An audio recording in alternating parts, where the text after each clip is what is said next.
وہ اپنے اوپر خواب کی سی حالت طاری کر لیا کرتا تھا، مگر بدروحوں کی زمین دوست دنیا میں آنے کے بعد اس کو ایک بھی منتر یاد نہیں آ رہا تھا۔ اس کا ذہن کالے جادو کے منتروں کو بالکل بھلا چکا تھا۔ اس کے پاس سوائے اس کے اور کوئی چارہ نہیں تھا کہ بس گھاس کے بستر پر آنکھیں بند کر کے لیٹا رہے اور جب کبھی صبح ہو تو اٹھ کر کوٹری میں ٹہلنا اور آرتی کا انتظار کرنا شروع کر دے۔ خدا جانے رات کا کیا بجا تھا، کتنی رات گزر چکی تھی، کتنی رات باقی تھی۔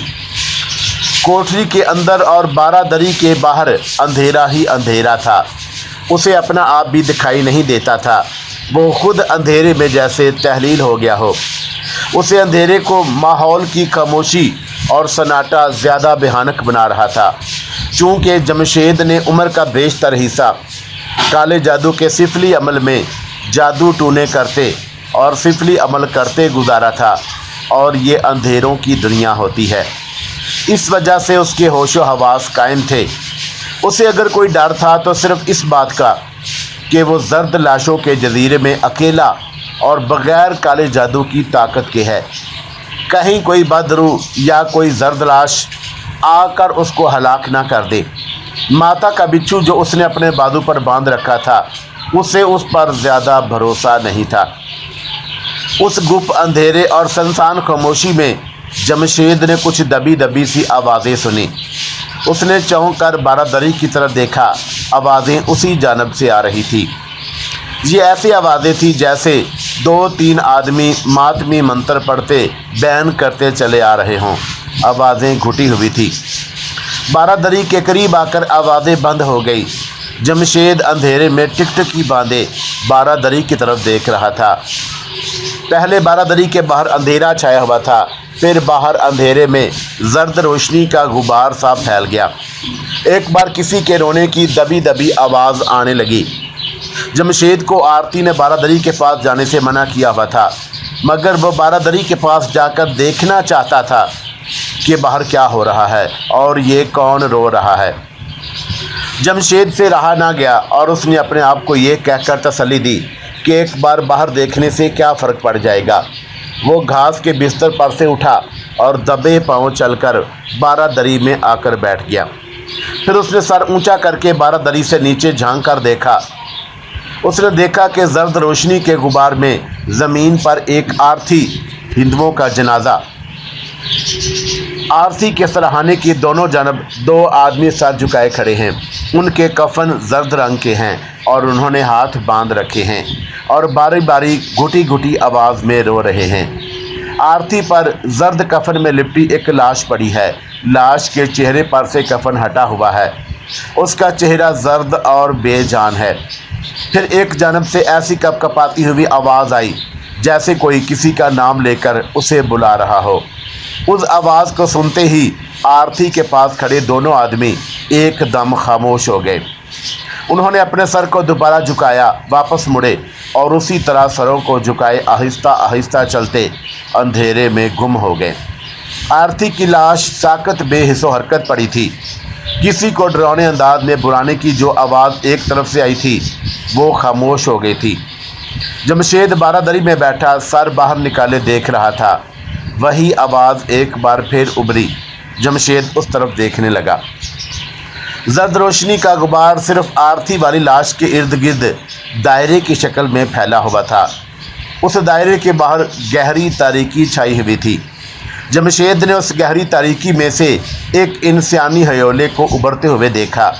یہ انسانی ہیولہ اندھیرے میں سے نکل کر آرتی پر ساکت پڑی ہوئی لاش کے گرد پھیلی زرد روشنی کے غبار میں آیا تو جمشید کو وہ صاف نظر آنے لگا۔ یہ زرد رنگ کا ایک انسانی ماں آدمی تھا جس کے جسم پر زرد کفن کے چیتھڑے لٹک رہے تھے۔ اس کے دونوں بازو چلتے وقت بالکل نہیں ہل رہے تھے۔ وہ آہستہ آہستہ قدم اٹھاتا اس طرح چل رہا تھا جیسے اس میں کسی نے چابی بھر دی ہو اور وہ خود بخود چلا آ رہا ہو۔ اس کے ہونٹوں کے کناروں پر سرخ خون جمع ہوا تھا۔ یہ زرد لاش ہی ہو سکتی تھی۔ زرد لاش آرتی کے پاس آ کر رک گئی۔ پھر اس نے اپنے دونوں بازو آگے کر دیے۔ جمشید نے دیکھا کہ اس زندہ لاش کی انگلیوں کے ناخن چھریوں کی طرح باہر کو نکلے ہوئے تھے۔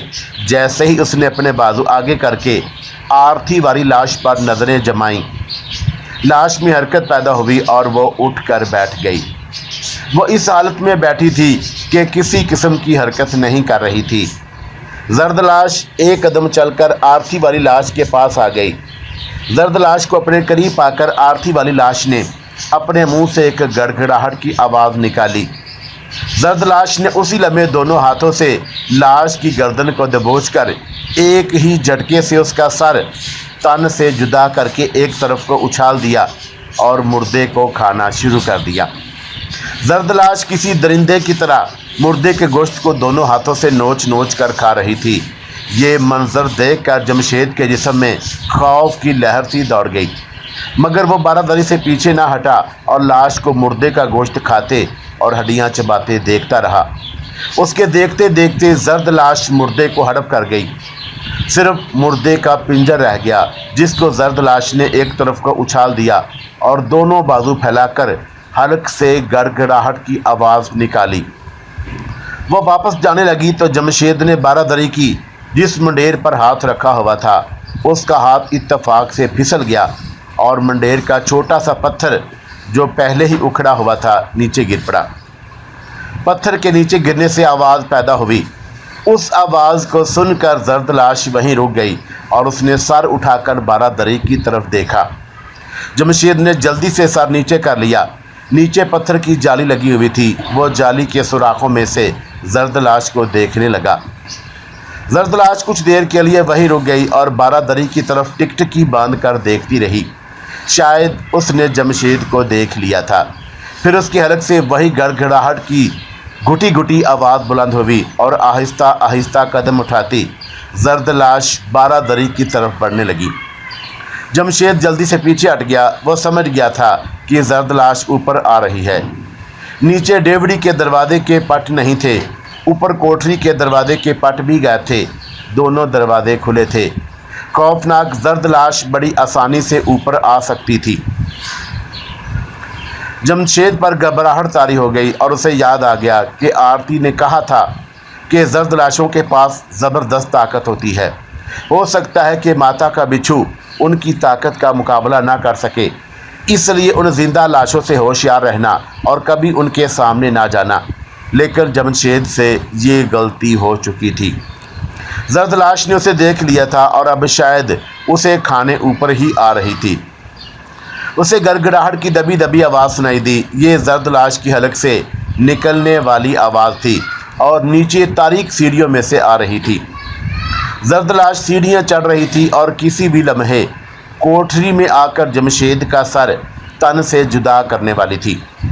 جمشید خوف اور بے بسی کی حالت میں کوٹری میں ادھر ادھر دوڑنے لگا اور اسے زرد لاش سے بچنے کا کوئی راستہ نہیں مل رہا تھا۔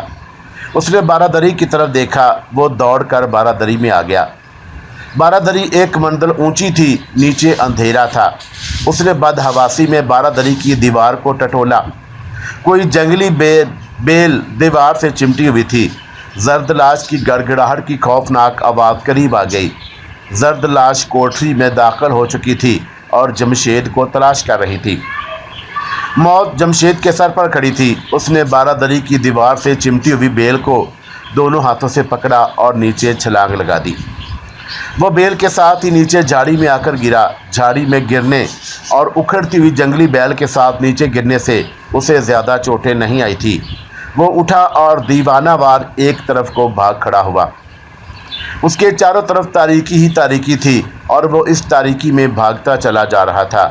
کبھی کسی جھاڑی میں الجھ کر گرتا، گر کر اٹھتا اور پھر دوڑنا شروع کر دیتا۔ اس کا سانس پھول چکا تھا، مگر موت کا خوف اسے کسی جگہ رکنے نہیں دیتا تھا۔ اسے ایسے لگ رہا تھا جیسے زرد لاش اس کا تعاقب کر رہی ہے اور اس کے پیچھے دوڑتی چلی آ رہی ہو۔ جب اسے بہت زیادہ سانس چڑھ گیا اور دوڑنا مشکل ہو گیا تو وہیں اندھیرے میں بیٹھ گیا۔ اس نے ہانپتے ہوئے اندھیرے میں دائیں بائیں دیکھنے کی کوشش کی، پھر پیچھے گردن موڑ کر دیکھا۔ پیچھے تاریکی ہی تاریکی تھی۔ اسے یوں لگا جیسے زرد لاش اس کے سر پر پہنچ چکی ہے اور اپنے دونوں بازو پھیلا کر اس کا سر دبوچنے والی ہے۔ وہ خوف زدہ ہو کر اٹھا اور ہانپتے ہوئے پھر دوڑنے لگا۔ دوڑتے دوڑتے اندھیرے میں وہ کبھی بائیں طرف ہو جاتا اور کبھی بائیں طرف۔ موت کا خوف اسے دوڑائے لیے جا رہا تھا۔ اچانک کسی پتھر سے اس کا پیر ٹکرایا اور وہ ایک کھڈ میں گر پڑا۔ وہ اونچی سوکھی گھاس میں گرا تھا۔ گرتے ہی وہ گڑھ کی دیوار سے لگ کر بیٹھ گیا اور لمبے لمبے سانس لینے لگا۔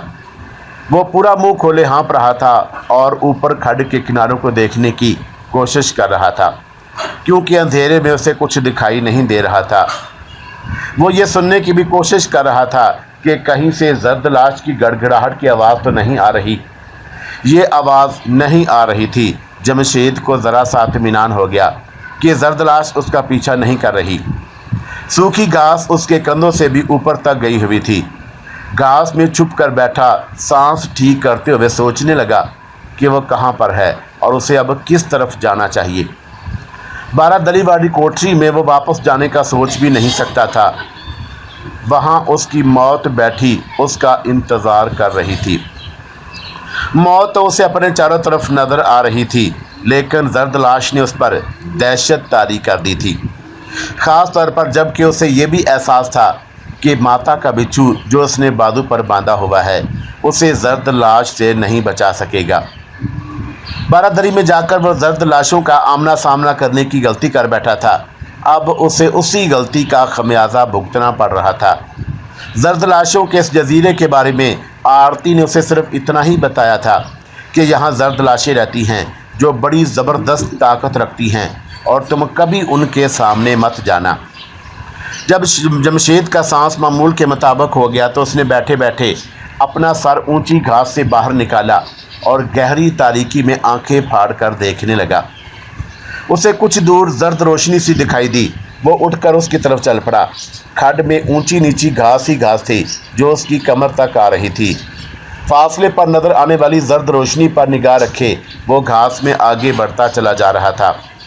زرد روشنی نہ تو ٹمٹما رہی تھی نہ جھلملا رہی تھی، جس طرح نظر آ رہی تھی ویسی کی ویسی ساکت تھی۔ جب وہ روشنی کے کافی قریب آ گیا تو اس نے دیکھا کہ وہ زرد روشنی کھڈ کی اونچی دیوار کے اندر ایک جگہ سے نکل رہی ہے۔ اس زرد روشنی کی وجہ سے کھڈ کی دیوار کے آس پاس کی جگہ دھندلی دھندلی سی نظر آ رہی تھی۔ جمشید نے ڈرتے ڈرتے دیوار کے قریب ہو گیا اور اسے یہ بھی دھڑکا لگا تھا کہ یہاں کوئی اور زرد لاش نہ اچانک نکل آئے۔ دیوار میں کسی سرنگ کا دہانہ سا تھا۔ دھندلی دھندلی زرد روشنی سرنگ کے دہانے میں سے آ رہی تھی۔ جمشید سوچنے لگا کہ وہ سرنگ کے اندر جائے کہ نہ جائے۔ چھپنے کے لیے دوسری کوئی جگہ نہیں تھی۔ باہر وہ رہنا نہیں چاہتا تھا۔ باہر کسی بھی وقت اندھیرے میں زرد لاش آ کر اسے دبوچ سکتی تھی۔ اسے بدروحوں سے اپنے بچاؤ کا کوئی منتر بھی یاد نہیں رہا تھا۔ بس صرف ماتا کے بچھو کا خیال ہی اسے تھوڑی سی ہمت دلا رہا تھا۔ اگر اندر کوئی زرد لاش نہیں ہے تو یہ بچھو اسے دوسری کسی بھی بدروح سے شاید محفوظ رکھ سکے گا۔ یہ سوچ کر وہ سرنگ میں داخل ہو گیا۔ جسے وہ سرنگ سمجھ رہا تھا وہ سرنگ اسے ایک ایسی راہداری لگی جیسی قدیم ویران محلات میں ہوا کرتی ہے۔ راہداری میں زرد روشنی خدا جانے کہاں سے آ رہی تھی۔